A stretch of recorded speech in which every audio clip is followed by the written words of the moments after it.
హెచ్చరిక, దైవజనుని హెచ్చరిక. అంటే ఆకాను ఒక బంగారు కమ్మిని చూశాడు, మంచి వస్త్రాన్ని చూశాడు. చూచి ఆశించి, ఒక ఆశ వచ్చింది, అది తీసుకోవాలని ఒక తలంపు వచ్చింది. లేదు ఇది శాపితమైంది, ఇది తీసుకోకూడదని చెప్పారు కదా, హోషువ దైవజనుడు చెప్పాడు కదా అన్న మనసాక్షి తనకు పీకుతున్నప్పటికీ ఎవరు చూశారులే, ఏమవుతుందిలే అనుకున్నాడు. దాన్ని తీశాడు, దాచుకున్నాడు. సాతానుడు మన తలంపుల్ని పాడు చేసేవాడుగా ఉన్నాడండి. ఎప్పుడైనా నీలో నెగిటివ్ థాట్ వచ్చిందంటే అది సాతాను సంబంధమైంది. ఇవాళ చాలామంది పీడించబడుతున్నది ఏ రోగంతో అంటే, శరీర సంబంధమైన రోగాలు 100 కొలది ఉన్నాయి, పక్కన పెట్టండి. వాటిని ఎట్టొకట ట్రీట్ చేయొచ్చు. కానీ మా ఆలోచనల్లో నెగిటివ్ థాట్స్, ఎవ్రీథింగ్ ఏదైనా సరే వ్యతిరేకంగానే తలస్తారు. ఏ ఆలోచన వచ్చినా దాంట్లో పాజిటివ్ నెగిటివ్ ఉంటుంది. పాజిటివ్ సైడ్కి వెళ్ళరు అసలే. లాభం వస్తుందా నష్టం వస్తుందా అన్నప్పుడు నష్టం వస్తుంది అనుకుంటాం అంతే. మేలా కీడా అన్నప్పుడు కీడే అనుకుంటారు అంతే. వాళ్ళు ప్రేమిస్తున్నారా మనల్ని ద్వేషిస్తున్నారు అనుకుంటారు. ఏంటంటే ప్రతి దాంట్లో కూడా నెగిటివ్ తీసుకొని పాజిటివ్ని థాట్కి చోటు ఇవ్వలేనటువంటి బలహీనులు అయిపోయారు ఈ రోజున అనేక మంది. అది negative is always of the devil. Negative thought సాతాను సంబంధమైంది, పాజిటివ్ థాట్ ప్రభు సంబంధమైంది. పాజిటివ్ తలంపుకే మరో మాట ఉంది, విశ్వాసం. విశ్వాసం అంటే ఏది చూడకపోయినా ఏమి లేకపోయినా నా దేవుడు నాకు సహాయం చేస్తాడు అనేటువంటి ఒక మంచి ఆలోచన, ఒక గొప్ప ఆలోచన. అందుకే విశ్వాసం లేకుండా దేవునికి ఇష్టలై ఉండడా అసాధ్యం. విశ్వాసం కొట్లో కొనుక్కునేది కాదు. విశ్వాసం ఒక్క రోజులో పరలోకం నుంచి నా మీద పోసేయమంటే బకెట్లతో పాటు పోసేసేది కాదు. వినటం వలన విశ్వాసం కలుగుతుంది. దేవుని మాటలు వినటం వలన విశ్వాసం కలుగుతుంది. అంతేకాదు విశ్వాస పరీక్షలు ఉంటాయి. క్లాస్ రూమ్లో పిల్లలు చదువుకోవటం వల్ల చదువు వస్తుంది. మరి పరీక్షలు ఎందుకు పెడుతున్నారు? వారు చదువుకున్నది మనసును పట్టిందా లేదా, వంట పట్టిందా లేదా అని తెలియడానికి ఏముంటాయి? పరీక్షలు ఉంటాయి. పరీక్షలు ఉన్నప్పుడే ప్రమోషన్ అవుతూ ఉంటుంది. ఒక్కసారి వాళ్ళకి 10th పరీక్ష పెడితే అందుకే చాలామంది ఫిల్టర్ అయిపోతున్నారు. ఏ సంవత్సరంకి ఆ సంవత్సరం పరీక్ష పాస్ అవుతూ వెళ్ళేవాడు 10th ఫస్ట్ ర్యాంక్లో పాస్ అవుతాడు. ఏ సెమిస్ట్రీకి ఆ సెమిస్ట్రీ ముగించిన వాడు ఫైనల్ ఎగ్జామ్స్లో మంచి మార్కులు తీసుకొచ్చుకుంటాడు. విశ్వాస పరీక్షలు ఉంటాయి మనకు. చిన్న వాటిల్లో దేవుడు పరీక్ష పెడతాడు. నీకెంత విశ్వాసం ఉందో. డబ్బు విషయం అండి, డబ్బు విశ్వాసం అంటే డబ్బే అనుకుంటారు కొంతమంది. డబ్బు కంటే గొప్పవి చాలా ఉన్నాయి. డబ్బు విషయంలో విశ్వాసం కావాలి, there is no doubt about it. ఒక దేవుని సేవ చేసే వ్యక్తి నెలకింత నాకు శాలరీ వస్తుందన్న ఒక ఉద్యోగస్తుడిలాగా అనుకోలేడు.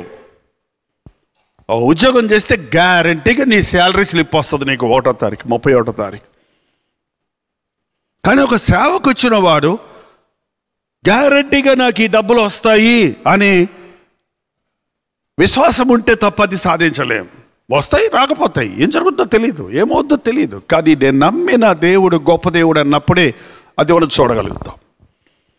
విశ్వాసం అనేది చిన్న చిన్న విషయాల్లో మనం నేర్చుకోవాలి. మన బిడ్డల విషయంలో విశ్వాసం నేర్చుకోవాలి. చాలామంది దిగులు ఇవ్వాలి, మా బిడ్డలు ఏమైపోతారో, మా బిడ్డల భవిష్యత్తు ఏమైపోద్దో, మా బిడ్డలకి వివాహాలు అవుతాయో లేదో, మా బిడ్డలకి బిడ్డలు పుడతారో లేదో, పెళ్ళైతే భార్య భర్తలు సమాధానంగా ఉంటారో లేదో అనే అనేకమైన భయాలతో మనుషులు, తల్లిదండ్రులు కూడా కృంగిపోతూ ఉన్నారు. వాక్యం వింటే, వాక్యం చదివితే, ప్రార్థన చేస్తుంటే విశ్వాసం పెరుగుతుంది. నా తలంపులు మీ తలంపులు లాంటివి కావు. మీరు ఈ రోజు గురించి ఆలోచిస్తారు, నేను మీ జీవితాంతం గురించి ఆలోచిస్తున్నా. మిమ్మల్ని పరలోకం చేర్చే వరకు మీ గురించి నేను ఆలోచిస్తున్నా. సమాధిలో చేరే వరకు కాదు దేవుడు ఆలోచన మన కొరకు. పరలోకంలో ఆయన సింహాసనం మీద కూర్చుండబెట్టే వరకు నీ పట్ల ఒక ప్రణాళిక ఉంది, ఒక ఉద్దేశం ఉంది, ఒక తలంపు ఉంది. అందులో పరలోకంలో కూడా నిన్ను ఒక ఉన్నతమైన వ్యక్తిగా చేయాలని ఆశ కలిగి ఉంది.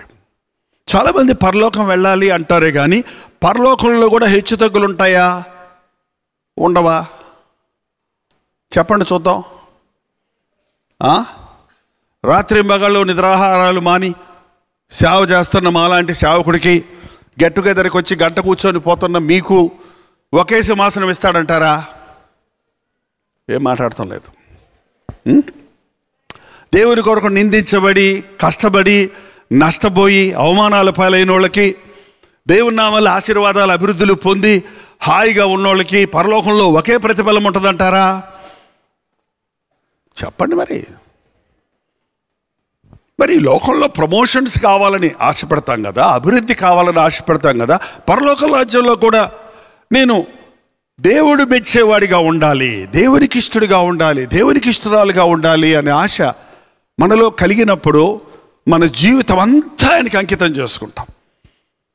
మన ఆలోచనలన్నీ ఆయన చేతుల్లో పెట్టేస్తాం. మన భవిష్యత్ అంతా ఆయనకి అప్పగించేసుకుంటాం. నేను నమ్మిన దేవుడు నమ్మదగిన వాడు, నన్ను విడిపడు అన్నది మన మనస్సులో రూఢిగా విశ్వసిస్తాం. మన సంకుచితమైన తలంపులు విడిచిపెట్టాలండి.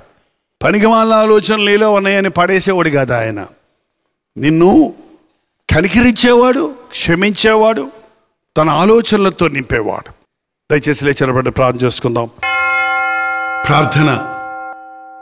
2 చేతుల పైకెత్తి ప్రార్థన చేద్దాం. పరిశుద్ధుడా, ప్రేమగల తండ్రి, ఒక్కసారి నీవు చూడయ్యా.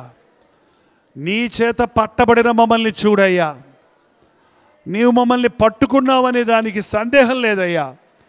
ఎందరో తప్పించుకొని తిరుగుతుండగా, ఎందరో తమ ఇష్టానుసారంగా తిరుగుతుండగా, ఎందరో తమ జీవితాలను వృధాపరుచుకుంటుండగా మమ్మల్ని ఏరుకొని కోరుకొని ఆకర్షించుకొని నీ వాక్యాలతో బలపరచాలని, నీ చిత్తములో స్థిరపరచాలని నీవు ఏర్పాటు చేస్తున్నందుకే వందనములయ్యా. నీ తలంపులు దయచేయి నాయన, నీ ఆలోచనలు దయచేయ్యా.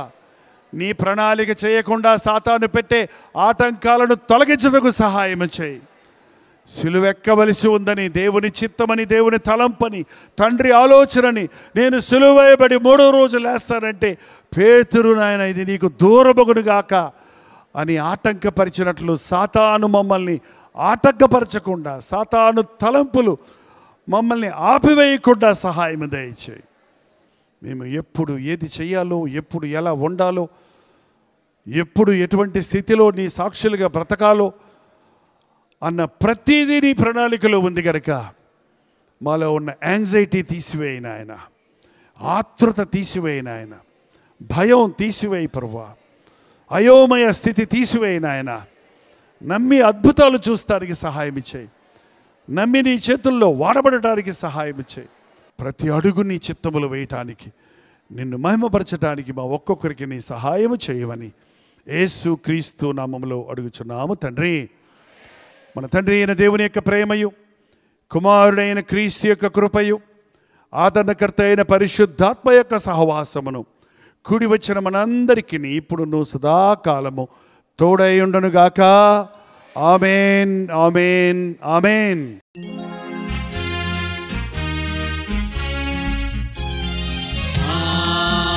హల్లెలూయా, హల్లెలూయా, హల్లెలూయా.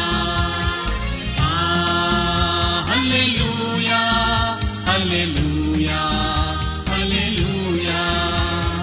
కలువరి ప్రేమే మధురం, మధురం. కలువరి ప్రేమే మధురం, మధురం. కలువరి ప్రేమ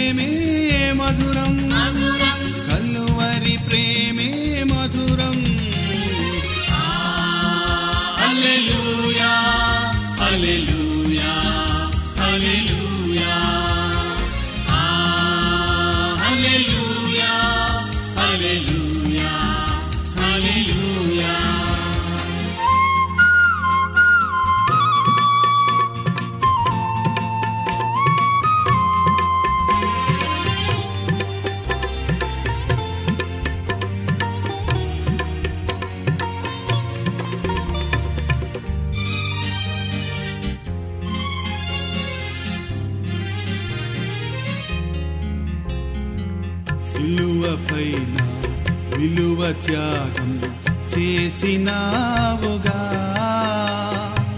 పాపినైనా నా కొరకు చిందించినావుగా, రుధిరం చిందించినావుగా. కలువరి ప్రేమే మధురం, కలువరి ప్రేమే మధురం, కలువరి ప్రేమే మధురం, కలువరి ప్రేమే మధురం.